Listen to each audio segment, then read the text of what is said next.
যুদ্ধে সামরিকভাবে না পারলেও অর্থনৈতিকভাবে ইরানকে ধসিয়ে দেওয়ার মিশনে নেমেছে যুক্তরাষ্ট্র।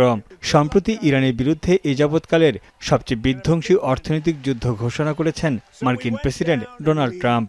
এমনকি তেহরানকে সহায়তা দেওয়া দেশগুলোকেও ভয়াবহ অর্থনৈতিক পরিণতি ভোগ করার হুঁশিয়ারি দিয়েছেন তিনি।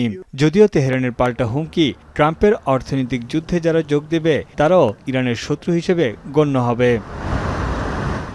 আন্তর্জাতিক নিষেধাজ্ঞার মুখে ধুঁকতে থাকা ইরানের অর্থনীতি যুদ্ধের কারণে আরও চাপে পড়েছে। গেল প্রায় 6 মাসের যুদ্ধে ক্ষতিগ্রস্ত হয়েছে দেশটির অবকাঠামো। মার্কিন হামলায় বিধ্বস্ত দেশটির সেনা, নৌ ও বিমান বাহিনী। ধীরে ধীরে কমছে ক্ষেপণাস্ত্র ও ড্রোন সক্ষমতাও। শিয়া বাটার ও ভিটামিন সমৃদ্ধ লিলি বিউটি সোপ, তারুণ্যময় উজ্জ্বল ত্বকের জন্য।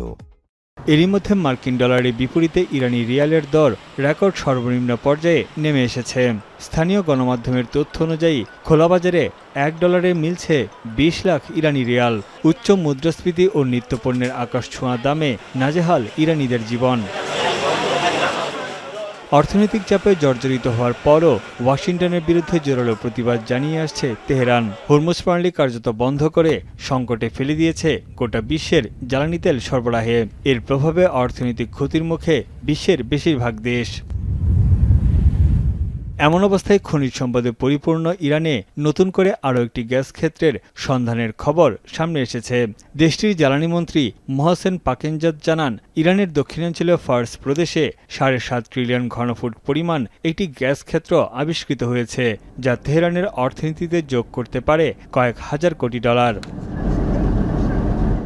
গ্যাস রপ্তানিকারক দেশগুলোর ফোরামের তথ্য অনুযায়ী ইরানে মজুত রয়েছে প্রায় 34 ট্রিলিয়ন ঘনমিটার গ্যাস। রাশিয়ার পর বিশ্বের দ্বিতীয় বৃহত্তম গ্যাসের মজুত রয়েছে ইরানে। তানভীর জানি, এখন বিশ্ব।